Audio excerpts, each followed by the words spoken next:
nẹ́pà ló múná lọ kì í sẹ́mi o ẹ má bínú.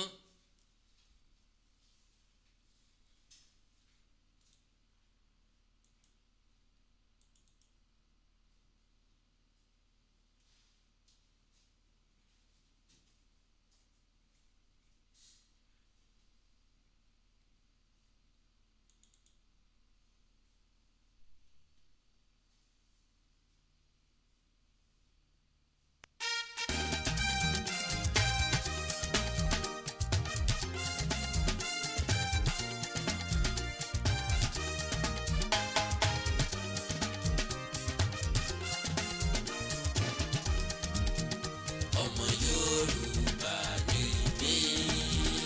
ilẹ̀ Yorùbá la bí mi, níwọ̀ oòrùn Nàìjíríà mo lè fọwọ́ sọ̀yà o.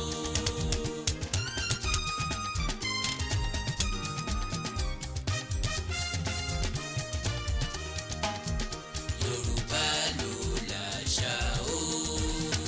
ẹ jẹ́ ká jọ gbé lárugẹ, ọmọlúwàbí ni wá, mo lè fọwọ́ sọ̀yà o.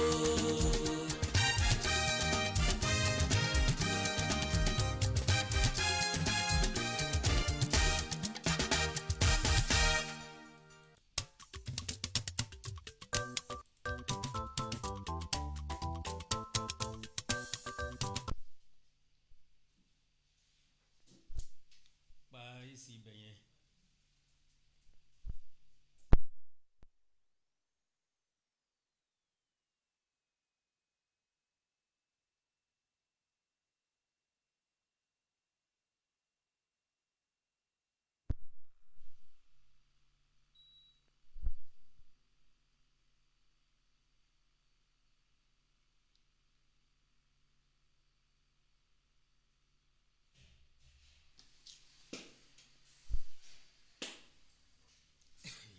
well mo kí gbogbo ọmọ Yorùbá jákèjádò àgbáńlá ayé níbikíbi tẹ́ bá ti láǹfààní láti máa wò mí láti máa gbọ́ mi arílùmọ́ bí owó ọ̀rọ̀ ló tún dé tí òtútù ló wà ní màsọmọsọ àánú Ọlọ́run aláyò nífẹ̀ẹ́ nìkan kan wá sílẹ̀ bó o ní òní lọ́jọ́ Jímọ̀ olóyin òní lọ́jọ́ Jímọ̀ olóyin lágbára Ọlọ́run a fẹ́ bọ́ sínú ìsinmi òpin ọ̀sẹ̀ mo kí gbogbo yín pé ìsinmi aláyọ̀ òun náà la máa ṣe ẹ má bínú fún ìdákúrekú ná tọ̀ra wáyé ráńpẹ́ nẹ́pà múná lọ àtàn jẹnẹrétọ̀ àtúngbàgbé àtàn gbogbo èsì ìkàlẹ̀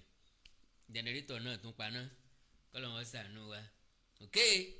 well bí sísítẹ̀mù ṣe ń bùtì lọ́wọ́ kí n má dẹ́yìn èèyàn mi lágara well ẹ jẹ́ kí n kọ́kọ́ bẹ̀rẹ̀ pẹ̀lú fídíò tí mo rí ẹ̀yin fídíò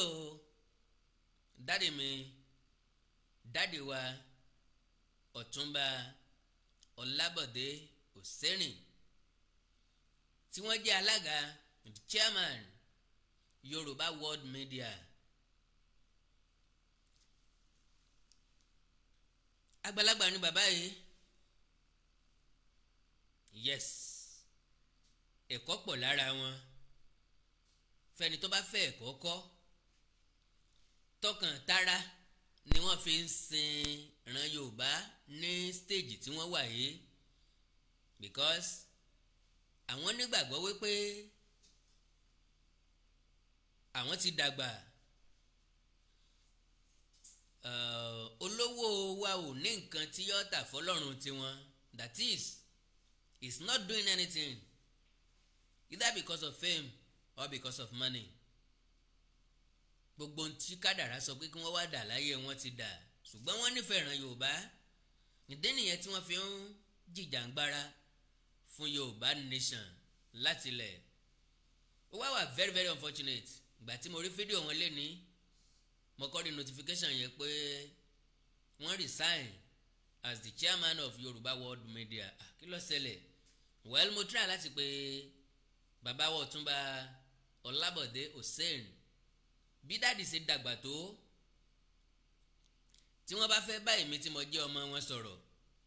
bàbá tún máa ń lo ẹ́ wọn kì í lo ó fẹ́ nìkankan àwọn ni wọ́n bí wa o kò sí téèyàn jẹ́ láyé tàbí téèyàn dà láyé tá a ní ìlà kan tó wọn ṣùgbọ́n still wọ́n tún máa ń dà wá pè ní. now daddy ọlọ́run ti kẹ́yìn pẹ̀lú gbogbo nǹkan tí wọ́n fi kẹ́ ẹ̀dá láyé ọlọ́run tó wá fi ẹ̀bùn ọpọlọ jíǹkì yín ọlọ́run tó wá ṣe yín ní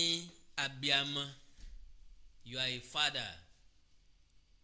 lóòótọ́ state ẹ̀ sínú fídíò yẹn the reason for your resignation but nevertheless olóye lọ̀rọ̀ lè yé kò sẹ́ni tó lè tinú yín mọ́rọ̀ mi ò lè sọ pàtó pé reason nìyé ṣùgbọ́n níwọ̀nba àgbà tí mo fi wà láàrin Yorùbá world media mo kọ́ ẹ̀kọ́ mo rí oríṣiríṣi ìrírí and inú mi. program mo ní program ní 2 o'clock and I'm doing everything myself. I'm not an expert, so mo ń try láti get everything as right as possible. If it's not too late tí n bá ṣe tán I can still call you otherwise ẹ jọ anytime from 11 o'clock lọ́la kẹ́gbẹ́ ṣàlàfẹ́ lẹ́wà. ìgbà tí mo rí fídíò bíi tẹ́ ti sọ pé ẹ resign yẹn náà ni mo ní kí n sáré confam pé kí ló fà á kí nìdí tí ẹ fi ṣe bẹ́ẹ̀ mo mọ̀ yín dáadáa you are our father ó wá jẹ́ ìyàlẹ́nu fún mi yẹn náà mo fẹ́ confam lọ́dọ̀ yín tí mo fi pè yín tẹ́lẹ̀tẹ́lẹ̀ alright sir ẹ farabalẹ̀ ṣe program yín later a máa sọ̀rọ̀ èmi náà wà lórí program sir ẹ má bínú alright sir. so gẹ́gẹ́ mo yẹ sọ dáàdi náà fi voice note ilẹ̀ fún mi yìí ó wá jẹ́ ìyàlẹ́nu gbà tí mo rí fídíò yẹn tó jẹ́ pé ẹ̀yin fúnra lára yín lẹ ṣe mo ń sọ̀rọ̀ nípa dáàdi mi Otunba Olabode Oseni pé ẹ resign as Yoruba as chairman of Yoruba world media. well àfihàn ní the introduction a ní láti ṣẹ̀ṣẹ̀ máa ṣàlàyé kí là ń pè ní Yoruba world media that is àwọn sọ̀rọ̀sọ̀rọ̀ tí wọ́n ń sọ̀rọ̀ nípa ìjìjàngbara lórí ọ̀rọ̀ Yorùbá nation ọ̀kan pàtàkì ní Ọ̀túnba Olabode Oseni mo fẹ́ lè sọ pé àwọn ni wọ́n kó gbogbo èèyàn jọ sójú kan wọ́n moderate dáadáa wọ́n coordinate dáadáa wọ́n direct dáadáa wọ́n wá jẹ́ leader wọn ò kì í ṣe dictator he will always give you time to talk and at the same time never bias ẹ̀ ń bá kọ́kọ́ nawọ́ ní dáàdì máa pè kì í ṣe àgbà ni wọ́n fi ń tó bẹ́ẹ̀ ṣe nawọ́ tẹ̀léra yín náà ṣe máa gbẹ́ láàyè láti sọ̀rọ̀ níwọ̀nba àgbà tí mo fi wà láàrin wọn ṣùgbọ́n sọ́rí oríṣiríṣi nǹkan ló lè mú wọn sọ páwọn o ẹ má sì mí gbọ́ o wọn ò jáde kúrò nínú Yorùbá nation o wọn ò sọ páwọn ò ti ìran Yorùbá lẹ́yìn níbikíbi tá a bá ń lọ lórí kí n tá a bá fẹ́ dìmú tàbí n tá a bá fẹ́ gbà ṣùgbọ́n gẹ́gẹ́ bí alága ò ní wọ́n step down wọn ò jáde kúrò nínú Yorùbá world media ṣùgbọ́n wọn gẹ́gẹ́ bí chairman ò ní wọ́n sinmi fún well ìrírí mi ò ní wípé majority àwọn tí à ń pè ní Yorùbá world media yìí kò yẹ kí wọ́n wọ́ọ̀tì láti jẹ́ Yorùbá local media I'm sorry to say that wọn ò parọ́ tún kan wọn ò tún bínú wọ́n tún máa torí tú bí ejò kò sí ti dáúdà yín ó dà fọlọ́hún èmi ti dé egun ẹja kò sí tẹ́ fi mí ṣe kò sí tó lówó yín ó tà fún mi kò sí tẹ́ rà lọ́ọ̀ mi kò sí nǹkan tẹ́ fi mí ṣe ẹ fapájánu náà ni ẹ mèṣẹ́ ọ̀nù half bake ní púpọ̀ nù yín ariwo lásán ni bí tẹ̀yẹ̀ bákà well as I was saying lára nǹkan tó lè fà á well ẹ má jẹ́ kí n tí ì tinú yín mọ́rọ̀ dáàdì tí láwọn ó pè mí létà well gẹ́gẹ́ bí mo sọ ó yà mí lẹ́nu náà ni ó jẹ́ kí n wá síbi láti wá sọ pé kíní yìí ó yà mí lẹ́nu díẹ̀ and again màá gbọ́n àáfàá oníláwàní díẹ̀ kínkínní náà ni mi ní gbọ́n púpọ̀ nípa ọ̀rọ̀ tó sọ lórí ọ̀rọ̀ olóyè Sunday Adéyẹmọ Ìgbòho bákan náà ẹ má gbàgbé nǹkan tí mo fi title program mi that is Yorùbá nation or Thuggery because ọ̀nbọ̀ àwọn ni wọ́n dẹ́ẹ̀dẹ́ láyé ìgbà kan nu gbogbo ara là ń mú tó nísìn mọ́ ń bọ̀ nísìn kí n lè ráàyè bá a sọ̀rọ̀ dáadáa láìsí ìdálọ́wọ́kọ̀ kankan. God bless you all. nílé lóko lẹ́yìn odi àjíǹde ara ó máa jẹ́ a ò ní fàìsàn ló gbà. orúkọ tèmi ni Godwem tí gbogbo ẹ̀yin èèyàn mọ̀ sí ìyá Ìjẹ̀bú. gẹ́gẹ́ bí ìṣe wa yí pé ìlera yín òun ló jẹ wá lógún òun ló tún mú wa wá sójú ìwòran yín ní déédéé àsìkò yìí.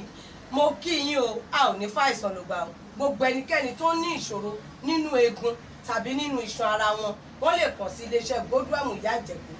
ọ̀rọ̀ iṣan àti eegun la máa sọ ní gbogbo ìgbà nítorí pé ìṣòro iṣan àti eegun ó jẹ́ ìṣòro tó ṣe gbòógì tó dẹ̀ ń dà wá láàmú. àwọn ẹlòmíì ò lè bẹ̀rẹ̀ mú nǹkan nílẹ̀ ẹlòmíì ò lè bẹ̀rẹ̀ kírun ilé orí òkèlè ẹlòmíì ń gbé tẹ́lẹ̀ ó ti padà sísàlẹ̀ nítorí orúnkún ríro ìbàdí ríro ẹlòmíì àtẹlẹsẹ̀ la máa kán ẹlòmíì tó bá jí láàárọ̀ àti fẹsẹ̀ lélẹ̀ á di ìṣòro ẹlòmíì gbogbo ara títa ẹlòmíì ẹsẹ̀ títa ẹlòmíì ẹsẹ̀ á máa gbọ̀n gbogbo èyí tó bá lè jẹ́ jẹ́ wá rí ó ṣeé ṣe kó jẹ́ arthritis lẹ́ní ó ṣeé ṣe kó jẹ́ rheumatoid arthritis or osteoarthritis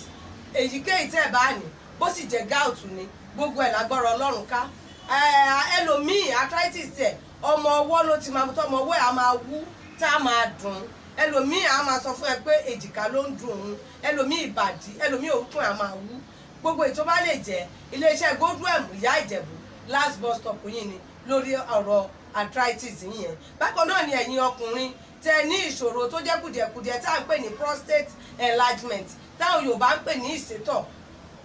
prostate enlargement àmì méjì ló mú wa ẹlòmíì ò ní rí tọ̀tọ̀ rárá ẹlòmíì tó bá fẹ́ tọ̀ á máa rí ìnira ṣùgbọ́n ẹlòmíì tó bá ní ìtọ̀ púpọ̀ jù ni á máa tọ̀ léra wọn ó lè tọ̀ lẹ́ẹ̀mẹwàá kílẹ̀ ò tó mọ́ ẹlòmíì kò tó débi tó máa tọ̀ sí ìtọ̀ yá ti máa jábọ́ ṣùgbọ́n kí wá ṣe prostate enlargement nìkan ló lè fà kí wọ́n máa tọ̀ púpọ̀ torí prostate enlargement ọkùnrin nìkan ló ń ṣe ṣùgbọ́n ìṣòro ìtọ̀ púpọ̀ ó lè ṣe obìnrin náà obìnrin tó bá ní bladder infection àbí weakness of bladder òun náà lè máa tọ̀ púpọ̀ jù ẹlòmíì á ní infection tó ti pẹ́ ó lè jẹ́ kó máa tọ̀ púpọ̀ jù ẹlòmíì ìdẹ̀rẹ̀ diabetes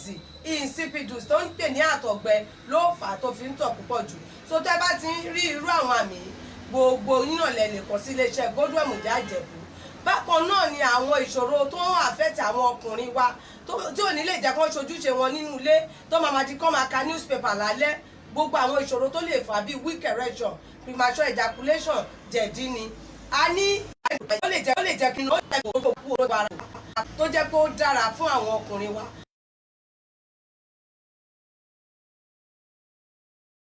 tó lè máa lò tó máa tún àgọ́ ara wọn ṣe á kọ̀rẹ́ẹ̀tì ìṣòro tẹ̀ níyẹn ni tó yẹ pé ìṣòro yẹn á kú òǹbẹ pẹ̀lú ògo Ọlọ́run. bákan náà ni hepatitis tó ń ṣe ooru inú ẹ̀dọ̀ a máa ń mẹ́nubà ń gbogbo gbà ìdí tí mo dẹ̀ fi mẹ́nubà ni pé wọ́n ti sọ pé kò gbóògùn ṣùgbọ́n Ọlọ́run ti fún wa ní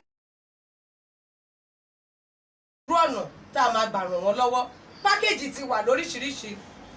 fún rheumatoid arthritis fún prostate enlargement even fún prostate cancer tí wọ́n bá ní prostate cancer ó lè máa tọ̀ kító ẹ̀ kó máa ní ẹ̀jẹ̀ nínú àbí kó máa ní ìrora èkéyìí tí ìbàjẹ́ Ọlọ́run Elédùmarè ti fún wa lágbára láti fi òpin sí. ẹ̀rọ ìbánisọ̀rọ̀ mi ní 08033034777 08033034777 nọ́mbà yìí náà ni nọ́mbà WhatsApp mẹ́ kò sí ibi tí ẹ̀dẹ̀ wà tí oògùn wa ò ní dé gbogbo ẹ̀yin náà tẹ̀ tí ń gbalẹ̀ máa jẹ́rìí sí ibikíbi tẹ́ wà bó jẹ́ US bó jẹ́ Canada bó jẹ́ UK wherever you are oògùn yìí máa dé ọ̀dọ̀ yín ibikíbi tẹ́ lè wà nílẹ̀ adúláwọ̀ ni nínú Nàìjíríà ń bí ni gbogbo ibikíbi tí ẹ wà bó jẹ́ Èkó ni Ìbàdàn ni Àbújá ni Port Harcourt ni wherever you are oògùn wa máa dé ọ̀dọ̀ ẹ pẹ̀lú ògo Ọlọ́run. ẹ má ṣe gbàgbé ẹ̀rọ ìbánisọ̀rọ̀ mi tí ń ṣe 08033034777 òun náà ni WhatsApp nọ́mbà mi ẹ má ṣe gbàgbé pẹ̀lú ògo Ọlọ́run last bus stop yín ni Godwem ìyá Ìjẹ̀bú àlàáfíà lójú o. Awikonko broadcasting tutorial. We are citadel of learning. Tó bá fẹ́ kọ́ bá ṣe ń gbóhùn sáfẹ́fẹ́. Production, presentation, technical and marketing.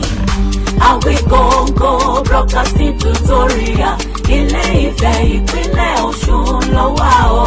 Yes, you cannot afford to be a mediocre as a broadcaster. Not so good, not so bad. Pèdèpèdè gbọ́dọ̀ gbógede kó gbólóhùn kó ní àgbékalẹ̀ tó nítumọ̀ tó jẹ tí ń gbèsè láì mọ̀mú lóòmú fòlòlò fọ́ọ̀mù tó bá yá. Ló fi yẹ kó o gba fọ́ọ̀mù báyìí láti kọ́ bá a ṣe ń ṣe ní Awikonko Broadcasting Tutorial Ilé Ifẹ̀ ìpínlẹ̀ Ọ̀ṣun. Níbi tí wàá ti kẹ́kọ̀ọ́ gba ìmọ̀ ìjìnlẹ̀ tó kún rẹ́rẹ́. Bá a ṣe ń gbọ́rọ̀ kalẹ̀ látẹnu àwọn ọ̀jẹ̀mí pèdèpèdè lórí rédíò àti tẹlifíṣọ̀n. Adequate equipment for radio and TV programs in a permanent classroom and studio. Bá a ṣe ń ṣe dé bẹ́ẹ̀ la nílé gbígbé bọ́dìn fáwọn tó fẹ́ bẹ́ẹ̀. Bóyá kì í ṣe Ifẹ̀ nípínlẹ̀ Ọ̀ṣun ni wọ́n ń gbé. Kò sí ìyọnu ìrọ̀rùn ló bá dé o. Àwọn akọ́ṣẹ́mọṣẹ́ olùkọ́ máa kọ́ ẹ bá a ṣe ń lo console, technicality, productions, presentation and marketing. Tó o bá ti wá pegedé lẹ́yìn tó o bá parí, Awikonko Broadcasting Tutorial ló tún máa recommend yẹ fún rédíò tàbí television station tó ń fẹ́ ẹ̀bùn rẹ̀. For you to be outstanding, enroll today at Awikonko Broadcasting Tutorial Ilé Ifẹ̀ Ọ̀ṣun State and become a professional in no time. Ẹ kàn sí lórí WhatsApp +234-701-428-5276 lórí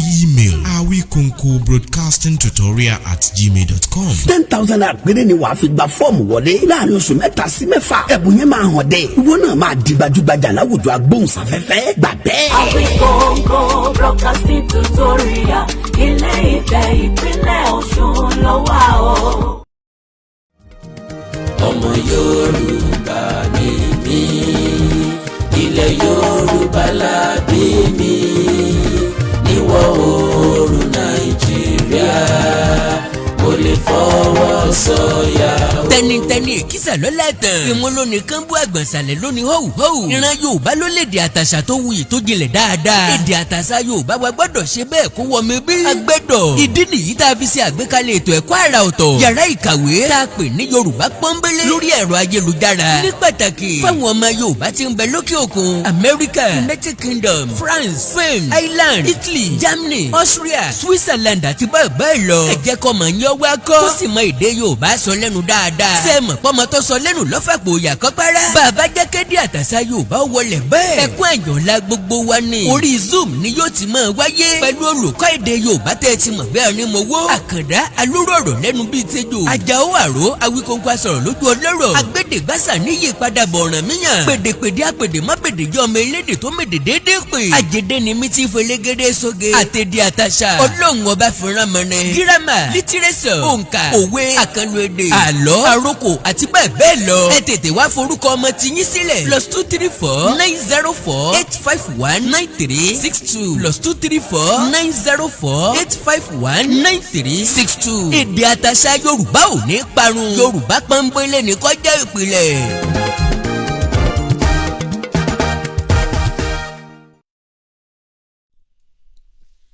lágbára Ọlọ́run Yorùbá pọ́nbélé a máa bẹ̀rẹ̀ lọ́la. ó ti pẹ́ ta ti ń dájọ́ sí i ṣùgbọ́n lágbára Ọlọ́run kọ́lọ́run ó dá wa sí ju ọ̀la lọ. a máa bẹ̀rẹ̀ Yorùbá pọ́nbélé lọ́la. níbi tá a ti sọ pé a fẹ́ mọ kọ́ èdè Yorùbá fún àwọn ọmọ tí wọ́n wà ní òkè òkun táwọn òbí wọn láǹfààní àti mọ̀ kọ́ wọn lédè Yorùbá. ọmọ tó sọ lẹ́nu ọ̀fà pòyà kọ́ párá. gbogbo ẹ̀yin ọmọ tẹ́ ti fọ́kọ́ lẹ̀, gbogbo ẹ̀yin òbí tẹ́ ti forúkọ ọmọ yín lẹ̀ lágbára Ọlọ́run kó tó di aago 6 torílẹ̀-èdè Yorùbá lọ́la ẹ̀yún 6 p.m. Yorùbá Nation time pẹ̀lú ògo Ọlọ́run òun náà ni màá ti sẹ́ǹdì líǹkì kíláàsì sí so that a lè jọ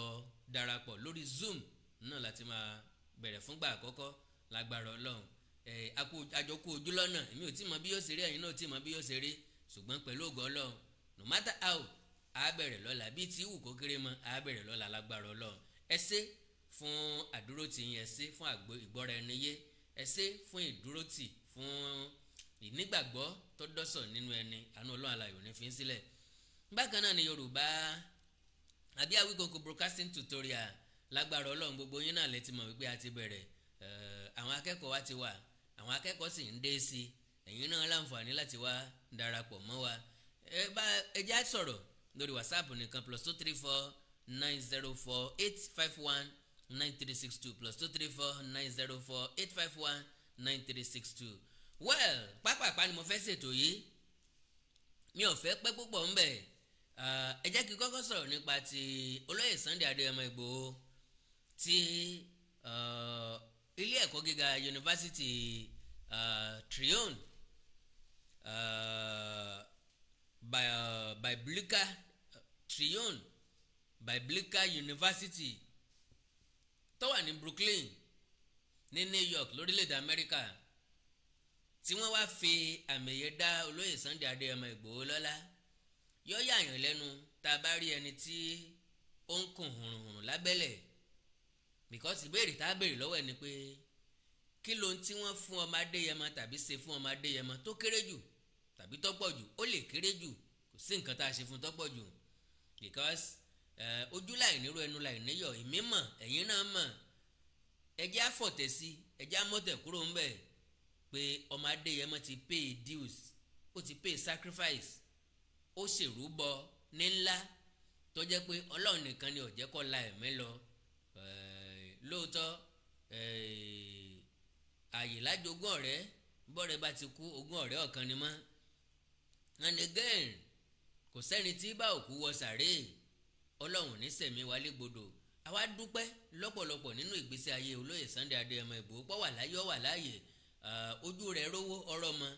ọ̀rá ìkú baálé ọ̀rọ̀ kò tí wàá rí nǹkan tó dáa rárá wọ́n ẹ̀sẹ̀ bẹ̀rẹ̀ láti mọ rí nǹkan tó dáa ni ìpele lásán àlùbọ́sà ètò yangan tó mọ tiẹ̀ lágbára Ọlọ́run ìpele gíga là bọ́jọ́ ibi gíga là bá gbà ọmọ ga sí lójoojúmọ́ ni wẹ́ẹ̀lẹ̀ ìyìn àmùkísí ilé ìgbìn ọmọ aráyé ló fi síbi tí ọ̀yẹ́ lágbára Ọlọ́run ọ padà mọ́ fẹ́ láàbò ṣe ń fẹ́ látẹ́lẹ̀tẹ́lẹ̀ torí pé ọlọ́lá lọ́lọ́run ọba dà well having said that mo rí ọ̀pọ̀lọpọ̀ àwọn èèyàn tí wọ́n ń kùn mi ò ní láti sọ language tí wọ́n ń sọ òye tó yé mi ni pé àìníyè inú ní yọ wọ́n lẹ́nu oyè ìdálọ́lá kò kan ti level of your education kò kan sí pé bóyá aka Cambridge adi grammarian kó tó di pé wọ́n wá dáyàn lọ́lá wọ́n máa ń wo àmúyẹ ipa tí èèyàn kó sọ fún mi ta ló kó ipa tí olóyè Sunday Adéyẹmọ Ìgbòho kó lórí ọ̀rọ̀ jàǹgbara yìí ta ló pàdánù nǹkan tó pàdánù ta ló fi rẹ̀ jìn bí ẹbí bó ṣe fi rẹ̀ jìn ta ni ó ní ìfọkànsìn ìfẹ̀mísí tó nínú gbogbo wa so whatever tí wọ́n bá ṣe fún where they serve ni now ó ní ó mú mi dọ́dọ̀ àfa oníláwàní ọ̀kan nínú àwọn tí ń sọ̀rọ̀ nípa Yorùbá nation ni ṣùgbọ́n àwọn nǹkan kan ń bẹ tí kò yé àwọn èèyàn wọ̀nyí èmi kọ́ ni màá kọ́ yín o mi tó bẹ́ẹ̀ láti kọ́ yín wà máa kí lèmi gangan mọ̀ wọn mọ̀ kankan ṣùgbọ́n still àwọn òye kan ń bẹ tí kò yé wọn mọ̀ wípé ọ̀rọ̀ ní kọ́nà a sì máa kọ́ni lẹ́sẹ̀ bí èèyàn bá fura àfa àbòṣe wa yẹn ó fẹ́ràn olóyè Sunday Adéyẹmọ Ìgbòho ìfẹ́ àníjú ọ̀gẹ̀dẹ̀ ìní máa ń mú ẹ tàkú sínú ọ̀sọ́ kì í ṣe pé kò fẹ́ràn olóyè Sunday Adéyẹmọ Ìgbòho kì í ṣe pé against olóyè Sunday Adéyẹmọ Ìgbòho báwọn èèyàn kan ṣe sì gbọ́ ṣe mọ̀ pé ọ̀rọ̀ ní sísọ ọ̀rọ̀ dẹ̀ ní gbígbọ́ ẹni tó bá ní àgbọ́yé nìkan ló kógun ọ̀rọ̀ já ẹni tí ó bá ti ní àgbọ́yé gbogbo nǹkan náà ni yóò máa nítumọ̀ ọ̀tọ̀ọ̀tọ̀ sí lódì nírú wọn máa ń gbọ́rọ̀ tó bá ti ní àgbọ́yé ọ̀rọ̀ yóò pabì yóò yabì dùn gbà tí mo gbọ́ nǹkan tí oríṣiríṣi àwọn èèyàn ló ń sẹ̀ǹdì ẹ̀ sí mi oríṣiríṣi àwọn èèyàn ló ń complain ndí àáfàá yẹn wọ́n bẹ̀rẹ̀ sí ní ṣépè mo ní no jẹ́ n tiẹ̀ kọ́kọ́ lọ gbọ́ níta àáfàá sọ níta òun sọ ni wípé kì í ṣerú àsìkò yìí ló yẹ kí United States of America kí wọ́n máa mú oyè wá kí wọ́n máa mú àwọ́ọ̀dù àbí dìgírì wá olóyè Sunday Adéyẹmọ Ìgbòho káàkiri òye tí ò yé àáfàá ni pé orílẹ̀-èdè Amẹ́ríkà kọ́ ó ní kí ni interest kí ni position United States of America lórí ìjàngbara Yorùbá United States of America kọ́ ni wọ́n wá dá olóyè Sunday Adéyẹmọ Ìgbòho lọ́lá ilé ẹ̀kọ́ kan lórílẹ̀‐èdè Amẹ́ríkà ni that is Tribune mo ti ẹ̀kọ́ kọ́ pé Tribune má ṣe kọ́kọ́ wọn nu Tribune Biblical University òní wọ́n fi oyè dá olóyè Sunday Adéyẹmọ Ìgbòho lọ́lá àpètàn orúkọ oyè ọ̀hún òun náà ni wọ́n pè ní Doctor of Peace and Security Management international relations with specialization in war and conflict and peace studies. now wá sọ fún mi ìwọ lọ́tọ́ sí mi nù tí wọ́n kà á lẹ́hùn bí kì í bá sọmọ Adéyẹmọ because olóyè Sunday Adéyẹmọ Ìgbòho is a warrior bọ́lọ̀ ń bá ṣe dá láti ilẹ̀ ni kò há tiẹ̀ kò rí kì í ṣe pọ̀ rà á kì í ṣe pọ̀ ẹ̀sẹ̀ ń wá káàkiri no bọ́lọ̀ ń bá ṣe dá ni láti ilẹ̀ bó ṣe rí nu bó ṣe dàgbà nu bó ṣe bá rẹ̀ nu kò sẹ́ni tó fẹ́ gbà lọ́wọ́ ẹ̀ so it's a well-deserved honorary doctorate degree God bless you olóyè Sunday Adéyẹmọ Ìgbòho àfa oníláwàní ntí ọba yé èèyàn sí lè yàn béèrè. Orílẹ̀-èdè Amẹ́ríkà kọ́ ni ó mú àwọ́ọ̀dù wá, and again anytime any day tí anybody bá ti mú nǹkan wá ẹ̀jẹ̀ àkọ́kọ́ tẹ́wọ́ gbà ká appreciate àwọn tó mú wá, ká dẹ̀ appreciate ìgbésẹ̀, ká appreciate ògo Ọlọ́run nínú ayé ẹni tí wọ́n fún. Gẹ́gẹ́ bí ẹni tó mọ olóyè Sunday Adéyẹmọ Ìgbòho dáadáa, ìbá tí mọ̀ jẹ́wọ́ ọba tí mọ̀ jáde láti mọ̀ sọ̀rọ̀ nípa rẹ̀, because bọ́yìn sọ́ngbà tèmi náà nu oríṣiríṣi nǹkan la máa ń béèrè pé dandan ni ká fèsì sí tàbí dandan ni ká sọ̀rọ̀ nípa rẹ̀. Many things ńlọ́dẹ̀ yẹ ká panu mọ́ lé lórí. Kò sẹ́ni tí ì sí láàrin wa, mo gbọ́n tán mo mọ̀ tán, kò sẹ́ni tí kì í ya ọ̀dọ̀ ẹ̀ lẹ́ẹ̀kọ̀ọ̀kan, lélẹ̀ tó túmọ̀ sí pé kò sẹ́ni tó kọjá àṣìṣe. Gbogbo wa náà la máa ń ṣerú àṣìṣe bẹ́ẹ̀ lẹ́ẹ̀kọ̀ọ̀kan, including myself. So Alfa Lawani, ìyẹn ẹ jẹ́ bó ṣe jẹ́ orílẹ̀-èdè Amẹ́ríkà kọ́ lọ́wọ́ àgbọ́yé ẹ̀lẹ́ẹ̀ní ilé ẹ̀kọ́ kan lórílẹ̀-èdè Amẹ́ríkà ló fọlé Sunday Adéyẹmọ Ìgbòho ní àmì ẹ̀yẹ tí wọ́n fún wọn. Bí orílẹ̀-èdè Amẹ́ríkà ọba dá sọ̀rọ̀ Yorùbá nation, a gbọ́dọ̀ ní àgbékalẹ̀ tó yanrantí. Oríṣiríṣi àwọn èèyàn náà ni wọ́n ti ń kàn sí wọn. Orílẹ̀-èdè Amẹ́ríkà ò lè sọ pójú àwọn fọ́ tàbí tí àwọn di sísẹ̀lẹ̀ tí ń ṣẹlẹ̀ lórílẹ̀-èdè Nàìjíríà. Wọ́n mọ̀ wípé àwọn ẹ̀yà kan ń pòǹgbẹ fún orílẹ̀-èdè titi wọn tó jẹ́ pé kò sí bá a ṣe fẹ́ ṣe, kò sí bá a ṣe fẹ́ rìn. Tá a bá rìn lọ́nà tó dáa, ó túmọ̀ sí pé ọwọ́ wa ó padà tẹ nǹkan tá à ń wá. Bọ̀tì à ń láti ṣe sùúrù tọ́pọ̀, à ń láti rìn lọ́nà tọ́tọ́ àti eléyìí tó yẹ. Ìyẹn ni mo fẹ́ bá wọ title program gangan tí mo pè ní Yorùbá Nation or Thuggery. Now mo ti ń ṣàkíyèsí oríṣiríṣi nǹkan tó ń ṣẹlẹ̀ lẹ́nu bíi oṣù bíi mélòó kan sí ìsìn nípa àwọn tí wọ́n ń ṣe rally káàkiri tàbí àwọn tí wọ́n sọ pé àwọn ń ṣe Yorùbá Nation protest or something similar to that. Kí làwọn àkíyèsí tí mo ṣe òun ni pé díẹ̀díẹ̀ ó ti ń di Thuggery lọ, díẹ̀díẹ̀ ó ti ń súnmọ́ sùnmọ̀mí, díẹ̀díẹ̀ ó ti ń dàbí tàwọn ará ẹ̀yà ìlà oòrùn orílẹ̀-èdè yìí. Yorùbá dẹ̀ ni ó ń bọ̀ àwọn ládẹ́ẹ̀dẹ́ báralé ẹni bá ń jẹ kòkòrò tí ọ̀dà tá a kọ̀ tá a sọ̀rọ̀ òrùn hẹ̀rẹ̀ rẹ̀ ò ní jẹ́ kí a sùn. Because mo ti ń gbọ́ toríṣiríṣi àwọn èèyàn ti ń sọ pé wọ́n ń pìkì àwọn tí ń ṣe Yorùbá Nation agitation ní kọ̀ọ̀kan. Kennedy tí wọ́n fi lè máa píìkì wọn lára ìdí òun náà ni mo fẹ́ mẹ́nu báyìí. Lára ìdí tán fi lè máa sàwọn kọ̀ọ̀kan tó dẹ̀ jẹ́ pé tán bá sa anybody kò sí ẹni tí yóò padà wàá gbèjà anybody. Ni mo fi ní ká fara wa létí, ká fa ọmọ wa létí, ká fa ọkọ wa létí. Well, mo tún lè sọ̀rọ̀ mi kẹtùn sọ pákàndá tó ń dé ó lójoojú ó bẹ̀rù jù. Well, ẹ̀yìnkùlé ojó ni wọ́n ru òkú akin gbà. Ọ̀gbọ́ Yorùbá ń dáadáa, ẹ̀yìnkùlé ojó ni wọ́n ru òkú akin gbà. Àwọn èèyàn kan ń bẹ tó yẹ pé tó bá ti gbáriwo hélè wọ́n ti tọ́ débẹ̀, hélè wọ́n ti tọ́ débẹ̀. Àwọn èèyàn kan dẹ̀ wà tó yẹ pé ẹ máa tàkìsí ẹ máa forígúnlẹ̀ wọn ò ní jáde. Gbogbo àwọn tí wọ́n ń tọ́ débẹ̀ yẹ ẹni tí ó jẹ́ ojó tí ì jáde òun inú ilé ẹ̀ ní ó wà, ẹ̀kúlé ẹ̀ ni wọ́n gbé òkú ẹni tó pe rẹ̀ lákin tó lọ yọjú ràn án tí wọ́n ti wá pa. Ìyá òun ti pa ó ti lulẹ̀ o, wọ́n wá gbé pa ẹ̀yìnkùlé ojó kọjá. Ìyẹn túmọ̀ sí wípé mọ̀jàmọ̀sá là mákinlógún, akíkanjú tó mọ̀jà tí ọmọ sá kò sí nǹkan méjì ọmọ bógun bòmí lọ ni. Náà ò bẹ̀rẹ̀ láti àwọn tó lọ sí Ṣakí nígbà náà tí wọ́n lọ ń kọlu kọ́sítọ́ọ̀mù, tí wọ́n láwọn ń kọlu immigration torí pé wọ́n ń dí àwọn èèyàn wọn lọ́wọ́, wọ́n ń dí nǹkan kan lọ́wọ́. Ìyẹn ò kí ń ṣe Yorùbá Nation mọ́. Ẹjẹ́ àlá lọ́tọ̀ọ̀tọ̀ àwọn nǹkan tó fà á tí Àkàndá fi máa ń sọ̀rọ̀ náà lélẹ́yìí because bàbá gbìyànjú láti sọ ilé tó jẹ́ òótọ́ ọ̀rọ̀ fúnra wa tí gbogbo wa náà ni yóò padà dà lọ́la o. Kennedy ò ní pé àwọn yẹn mo wo oríṣiríṣi fídíò ńgbà yẹn tí wọ́n kóra wọn sórí ọ̀kadà tí wọ́n fọ́n sórí títì tí wọ́n wọ mọ́tò tán yọrí lórí kinní kankan pé àwọn fẹ́ lọ bá wọn bí báyìí àwọn máa lọ kọlù wọn. Yorùbá Nation now. I was like kí ni ń sàwọn èèyàn yìí bí èèyàn ṣe gba nation kọ́ leléyìí. And again ká má jẹ́ kí ìrìn àjò wọ́ dàbí ti àwọn ẹ̀yà apá ìlà oòrùn orílẹ̀-èdè yìí gẹ́gẹ́ mo ṣe sọ. N ò fẹ́ dárúkọ, ó níbi tí mo ti máa ń dárúkọ wọn ṣùgbọ́n n ò fẹ́ ìfọ́ọ̀fù wọn nínú tí ò nídìí. Báwọn ṣe máa ṣe ni wọ́n ṣe ń ṣe yẹn, kò sẹ́ni tó lè kọ̀ndẹ́mù wọn.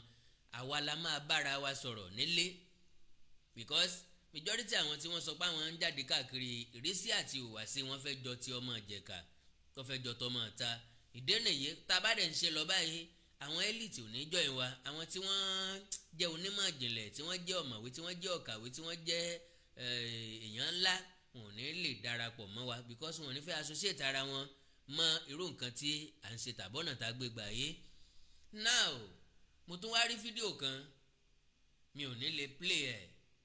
yes mi ò ní lè play ẹ̀ kọ́mọ́dàbẹ́ ẹni pé àkàndá ń pò kìkì wọn kí ló ṣẹlẹ̀ pẹ̀lú fídíò ọ̀hún ò ní pé mo rí ibi tí wọ́n ti lọ kọlu àwọn sọ́jà mo dẹ̀ rí bí wọ́n ṣe fọ́ gíláàsì mọ́tò àwọn sọ́jà mo fẹ́ kẹ́ ẹ di kinní kan mọ́wọ́ o wípé oko etílé ládìẹ lè ro oko ẹsẹ̀ kúkú ládìẹ lè yẹ̀ bádìẹ bá dóko ẹ̀gàn kò ní rẹ́sẹ̀ talẹ̀ lílé tó túmọ̀ sí pé ìhàlẹ̀ tá a lè ha mọ́ agbófinró a lè ha mọ́ sọ́jà o because bá a bá lé sọ́jà lọ lénìí tí wọ́n bá mọ níwọ̀n bàtàn bá lọ ẹ má gbàgbé pé wọ́n ń padà bọ̀ so automatically gbogbo àwọn tó lọ síbẹ̀ ni wọ́n ó wojú wọn ẹni tí wọ́n bá dẹ̀ wá padà píìkì nínú wọn kò sẹ́ni tí yóò bá wọn tán ọ̀ràn wọn o now ẹ jẹ́ kí n máa kàn play fídíò yẹn ń bì mi ò ní show ẹ̀.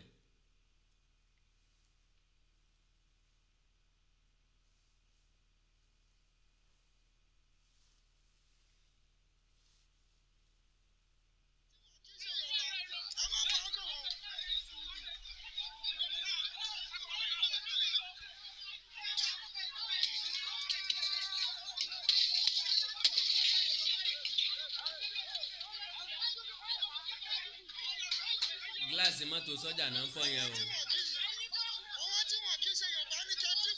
checking point àwọn sọ́jà ni wọ́n wà yìí o.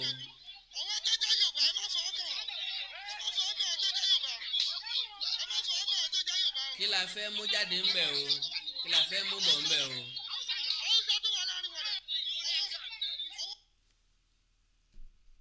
so mi ní sọ́jú bẹ́ẹ̀ lọ o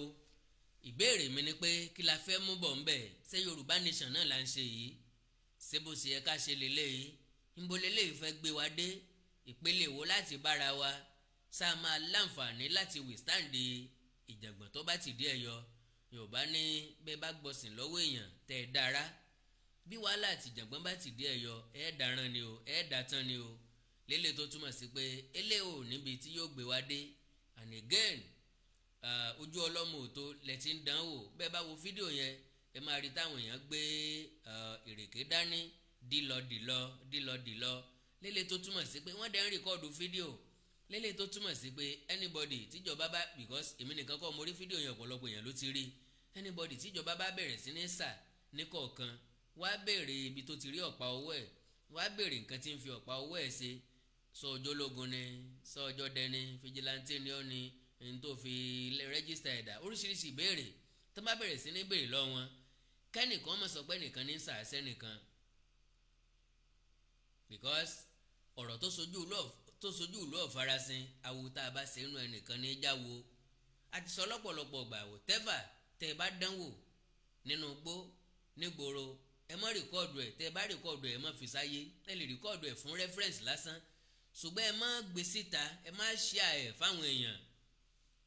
ẹ̀yin náà lẹ tó máa ṣíà ẹ̀ lẹ máa pé ṣíà káwọn èèyàn bá yẹn ṣíà rẹ̀ ó léwu púpọ̀ fún wa so àwọn àkíyèsí tí mo ní kí n sáré pé ìran Yorùbá sínú yóò yẹ wá ni kò ní yẹ ẹlẹ́mi ọ̀fẹ́ pẹ́ gẹ́gẹ́ mo sọ ṣùgbọ́n yóò wù mí báwọn tó bá yẹ kó pe àwọn èèyàn yìí ṣàkíyèsí tán bá yẹ ti pè wọ́n sí àkíyèsí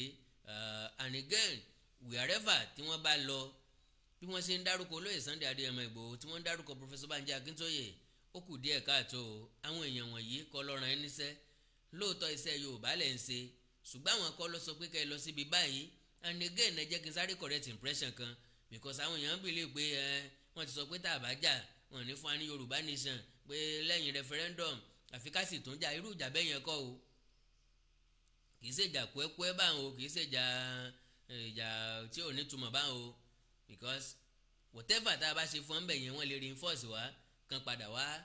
attack wa directly so ìjà tá à ń sọ kó lè mú àgbà Yorùbá nation ogun ńlá gidi ni o ogun tí ó ti gbẹ táìmì ẹ̀yìn ó ti sọnù rẹpẹtẹ tí wọ́n ti dáná sun lé rẹpẹtẹ tí wọ́n ti máa dáná sun dúkìá rẹpẹtẹ tí mo dẹ̀ nígbàgbọ́ pé kò sẹ́ńtọ́ rẹ́dì fún yẹn because à ń tò ó pọ̀ gan kò tí ì jọ à ń ṣe gan kò tí ì bọ́ sójú ẹ̀ à ń lù kò tí ì dún à ń ta kò tí ì jó afọ́ kò funfun asá kò gbẹ asọ́ sókè ọkọ̀ gi.